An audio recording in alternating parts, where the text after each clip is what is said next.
मित्रों, आज हम लोग ऑनलाइन क्लास में बहुलक का जो हम लोग अध्ययन कर रहे थे, इसको जो है और हम आगे, क्योंकि हमने पहली क्लास में बहुलक को आप लोगों के साथ डिस्कस किया था, उसमें जो है हमने निरीक्षण विधि का प्रयोग किया था। निरीक्षण विधि के द्वारा हम ये जानते थे कि जिस आंकड़े की आवृत्ति सबसे अधिक बार होती, जो पद सबसे अधिक बार आता है, वही जो होता है बहुलक कहलाता है। लेकिन कभी कभी ऐसा भी होता है कि जो पद मूल्य है, उस पद मूल्य में दो आंकड़े ऐसे हो जाते हैं जिनकी फ्रीक्वेंसी सेम होती है और वही जो होते हैं सबसे ज़्यादा फ्रीक्वेंसी रखने वाले पद होते हैं। तो वहाँ पर जो है निरीक्षण विधि से निष्कर्ष नहीं निकाल पाते कि कौन सा पद बहुलक होगा। तब हम उसके लिए दूसरे मेथड्स को जानने की ज़रूरत होती है, और वो उस मेथड को हम समूहीकरण मेथड करते हैं।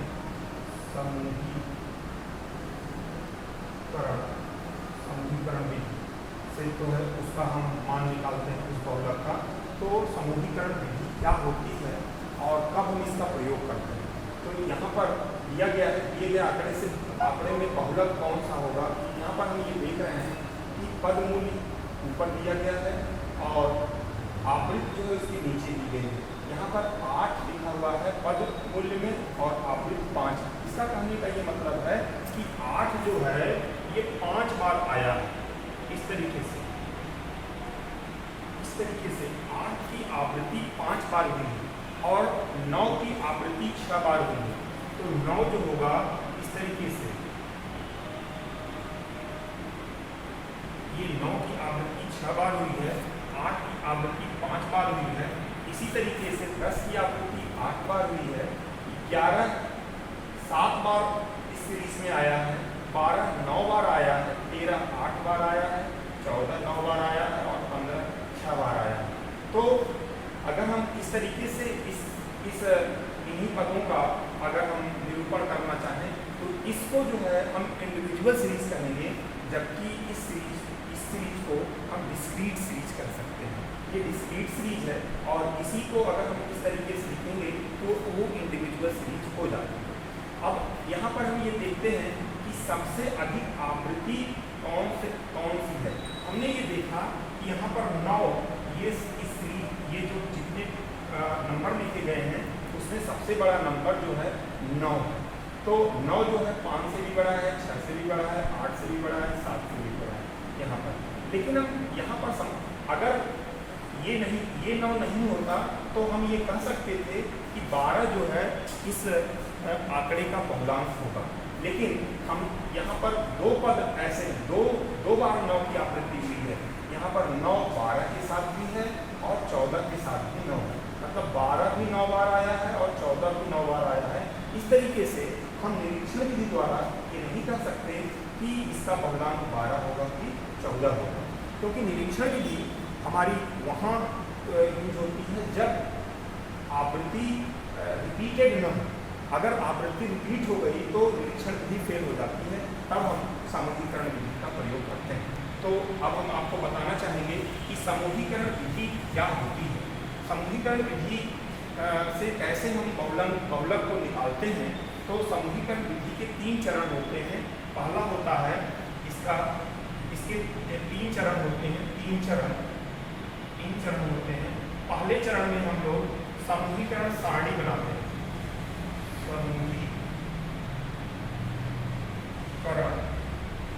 सारणी बनाते हैं। पहले चरण में हम समूहीकरण सारणी बनाते हैं। फिर दूसरे चरण में हम विश्लेषण सारणी बनाते हैं। विश्लेषण सारणी बनाते हैं और तीसरे स्टेप में हम बहुलक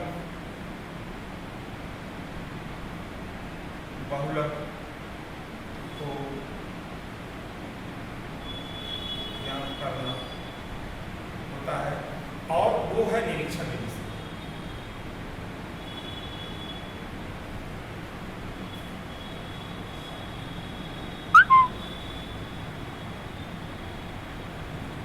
निरीक्षण बिंदु द्वारा, क्योंकि विश्लेषण सारणी के बाद हम ये कोशिश करते हैं कि उसको निरीक्षण सारणी के रूप में पद परिवर्तित करते हैं। तो जो निरीक्षण सारणी अभी हमने अगली क्लास में, पिछली क्लास में हमने उसको पढ़ाया था, उसका उपयोग करके फिर हम पद का बहुलक बता सकते हैं कि कौन सा पद है।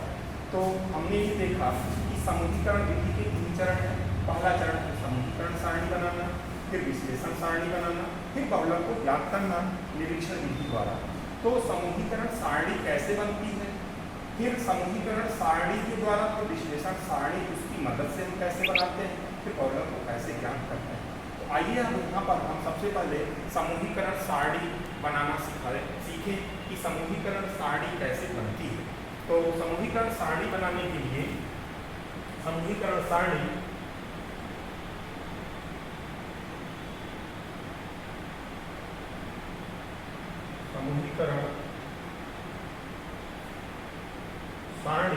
हम कैसे बनाते हैं। समूहीकरण सारणी बनाने के लिए हम यहाँ पर या यहाँ पर ज़्यादा जगह हम लोग यहाँ पर बात करते हैं समूहीकरण सारणी बनाने के लिए।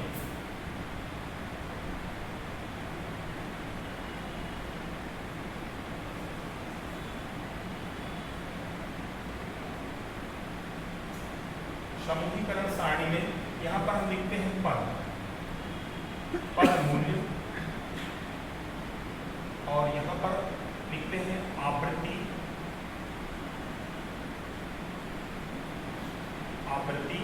और पद मूल्य और आवृत्ति को हम 6 भागों में बांटते हैं। इसको 6 स्तंभों में, पहला स्तंभ, दूसरा स्तंभ, तीसरा स्तंभ, चौथा स्तंभ, पांचवा स्तंभ और छठा स्तंभ। इस 6 स्तंभों में हम आवृत्ति को लिखेंगे और पद मूल्य को हम यहाँ पर लिखते हैं। तो यहाँ पर प्रश्नानुसार हमारे आप जो समस्या दी गई है, इसका जिस आंकड़े का हमें बहुलक ज्ञात करना है, उसमें पद मूल्य दिया गया है 8, 9, 10, 11, 12, 13, 14, 15 ये पद मूल्य दिया गया है। और इनकी आवृत्ति दी गई है 8 की आवृत्ति है 5, 9 की आवृत्ति है 6, 8, 7, 9, 8, 5, 6, 8, 7, 5, 6, 8, 7, 9, 8, 9, 9, 8, 9 और 6। इस तरीके से ये प्रश्न में दिया गया है। तो यहाँ पर हम इसको लिख लिए, फ्रीक्वेंसीज को और पद मूल्य को। अब हम दूसरे स्तंभ में हम क्या करेंगे, समूहीकरण का ये जो नियम है मैं आपको पहले बता दूं। दूसरे स्तंभ में हम करेंगे कि ये जो 2 फ्रीक्वेंसीज हैं, पहली फ्रीक्वेंसी और दूसरी फ्रीक्वेंसी, इन दोनों को जोड़ करके हम यहाँ पर इसके बीचों बीच लिखेंगे। तो 6 और 5, 11। जैसे हमने 2 फ्रीक्वेंसी को यहाँ जोड़ करके इसके बीचों बीच लिखा, इसी तरीके से ये पहली दूसरी फ्रीक्वेंसी को जोड़ करके यहाँ लिखेंगे। तीसरी और चौथी फ्रीक्वेंसी जो है, ये तीसरी और चौथी फ्रीक्वेंसी, इसको जोड़ करके इसके बीच में लिखेंगे। इसके बाद 5वीं और 6ठी फ्रीक्वेंसी को जोड़ करके इसके बीच में लिखेंगे। 6ठी और 7वीं फ्रीक्वेंसी को जोड़ करके इसके बीच में लिखेंगे। तो ये जो होगा स्तंभ 2 तैयार हो जाएगा। जैसे हमने लिखा 6 और 5 11, और 7 और 8 15, 15।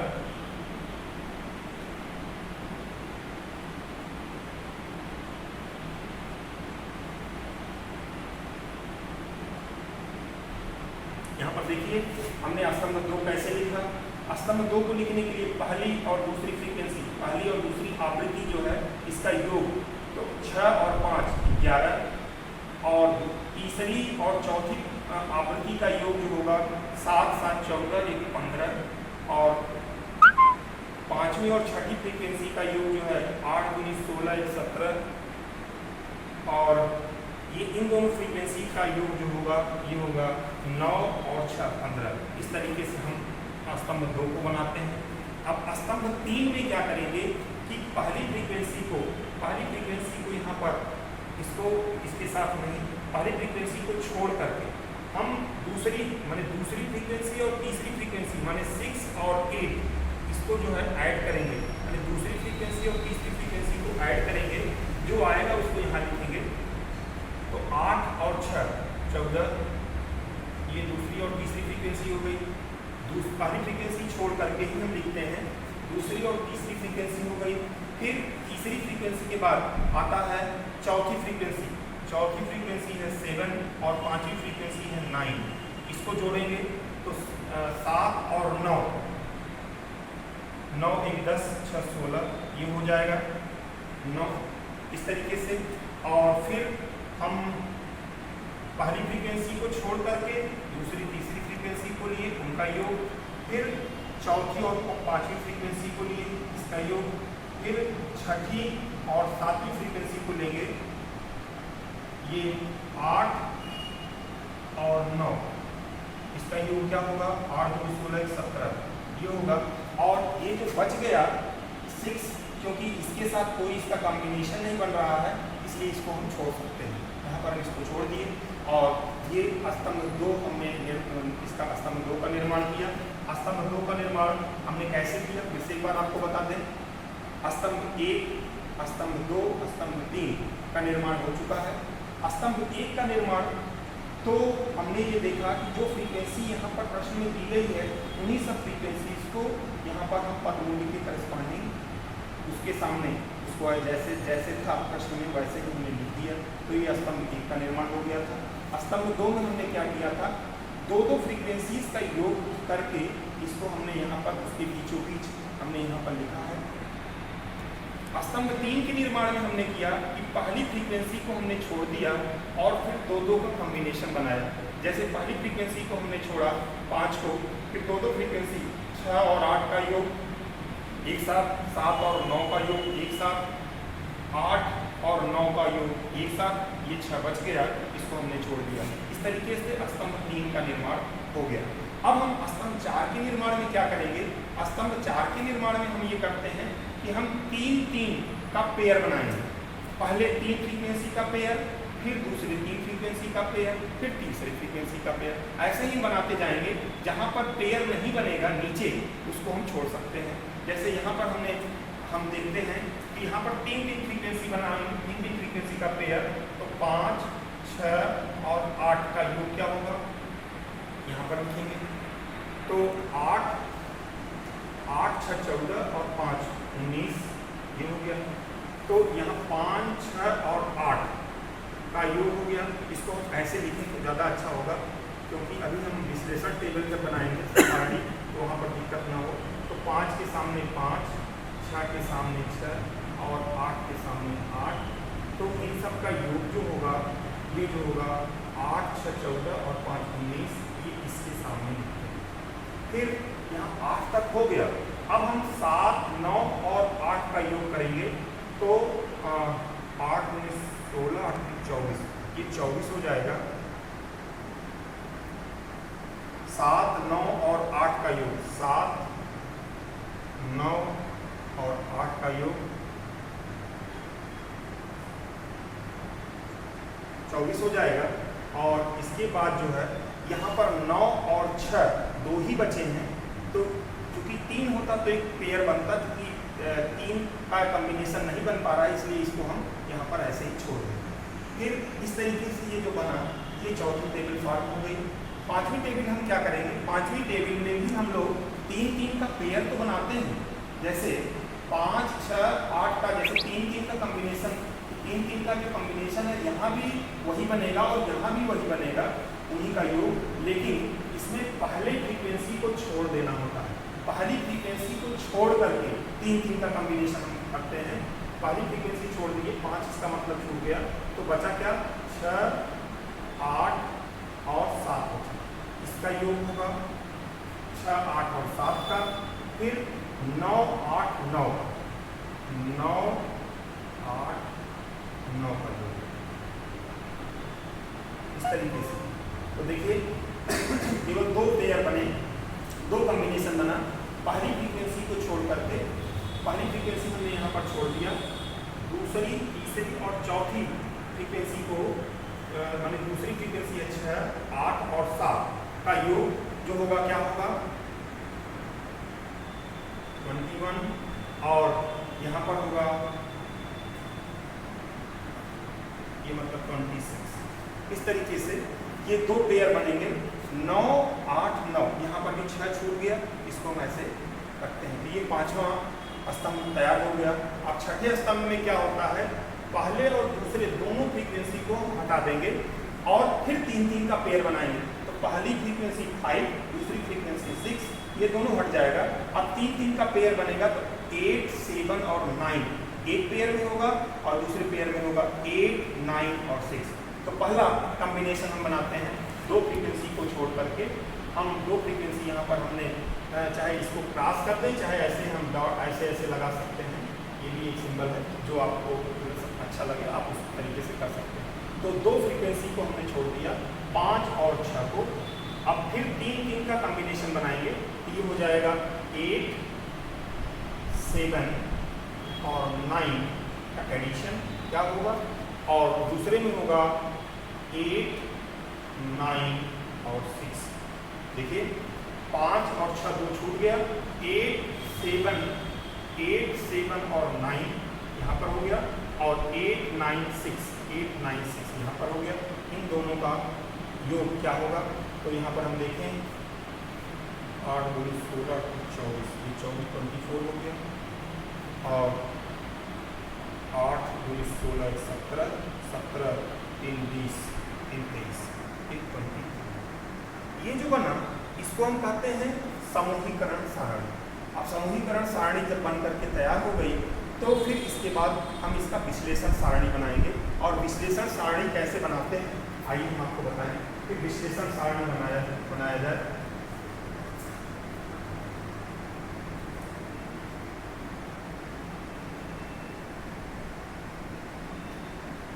विश्लेषण सारणी।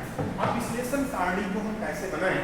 विश्लेषण सारणी के लिए एक हॉरिजॉन्टल और एक वर्टिकल दो तरीके से हम रखेंगे। तो अब देखिए 8 को इधर रखेंगे, 8, 9, 10, 11, 12, 13, 14, 15। 8, 9, 10, 11, 12, 13, 14 और 15। इसको हम इस तरीके से रखेंगे। और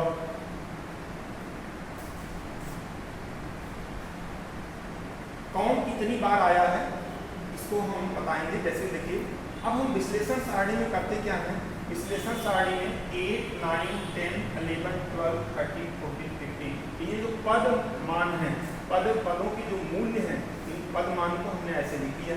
और इसके बाद जो है इसका एक टेबल बना देते हैं इस तरीके से।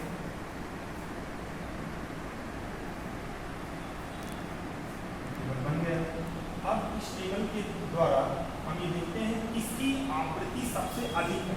अब इसमें विश्लेषण सारणी को बनाने के लिए आपको बहुत ध्यान देने की जरूरत है, क्योंकि सबसे ज़्यादा कंफ्यूजन इसी विश्लेषण सारणी बनाने में ही होता है। इसलिए आप लोग बहुत ध्यान से इसको देखें कि विश्लेषण सारणी को हम कैसे बना रहे हैं। विश्लेषण सारणी हमारी जो आवृत्ति है, इसी आवृत्ति को ध्यान में रख करके बनाया जाए।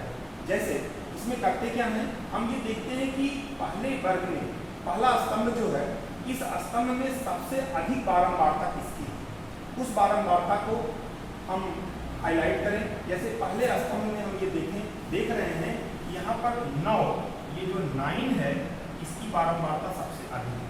तो 9 किसकी बारंबारता है, 9 जो है ये 12 की बारंबारता है और ये 14 की बारंबारता है। तो 12 और 14 जो है, इस 12 की और 14, तो यहाँ पर हम 12 में एक टिक या एक टैली चिन्ह लगाते हैं। 12 के लिए एक टैली चिन्ह और 14 के लिए एक टैली चिन्ह लगाते हैं। 12 के लिए अब यहाँ पर तो हमने पदमूल्य दे दिया, और यहाँ पर हम ये देते हैं कि स्तंभ 1, स्तंभ 2, यहाँ पर स्तंभों की संख्या, स्तंभों की संख्या, स्तंभ 1 2 3 4 5 और 6, स्तंभों की संख्या यहाँ पर अभी है बना रहे। स्तंभ 1 2 3 4 5 इस तरीके से हम इसको बना रहे हैं।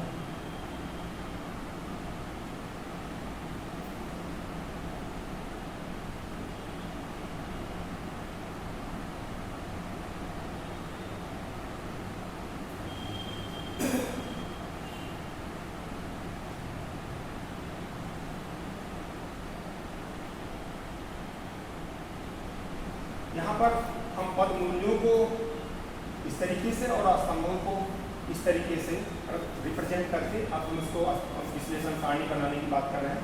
विश्लेषण सारणी में हमें ये ध्यान देना है कि किस स्तंभ एक में सबसे ज़्यादा बारंबारता किसकी है। तो हमने ये देखा सबसे अधिक संख्या है यहाँ पर 5 8 6 8 7 9 8 9 6 इतने नंबर्स हैं। सबसे बड़ा नंबर जो है 9 है, तो 9 सबसे बड़ा नंबर, इसको हमने सर्किल कर दिया। और ये किसका पद मूल्य है, 9 का पद मूल्य क्या है, तो 9 का पद मूल्य है 12 और 14। तो हम पहले, ये चूंकि पहले स्तंभ की हम बात कर रहे हैं, तो पहले स्तंभ में 12 और 14 को एक एक टैली चिन्ह से हमने नवाजा, उनको एक एक टैली चिन्ह हमने प्रदान किया। फिर अब हम दूसरे स्तंभ में चलें। दूसरे स्तंभ में हमें देखते हैं कि सबसे बड़ी संख्या कौन सी है। यहाँ पर हमें देखते हैं, यहाँ पर भी 11, यहाँ पर 15, यहाँ पर 17, यहाँ पर 15। तो सबसे बड़ी संख्या जो है 11, 15, 17 और 15 में सबसे बड़ी संख्या है 17। और ये 17 आया कैसे, 17 जो है ये 9 और 8 का सम है, 9 और 8 का सम है।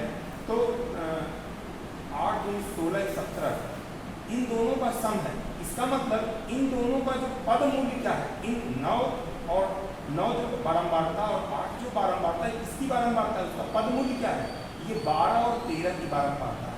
तो 12 और 13 जो पद मूल्य 12 और 13 हैं, इनको हम एक एक टैली चिन्ह देते हैं।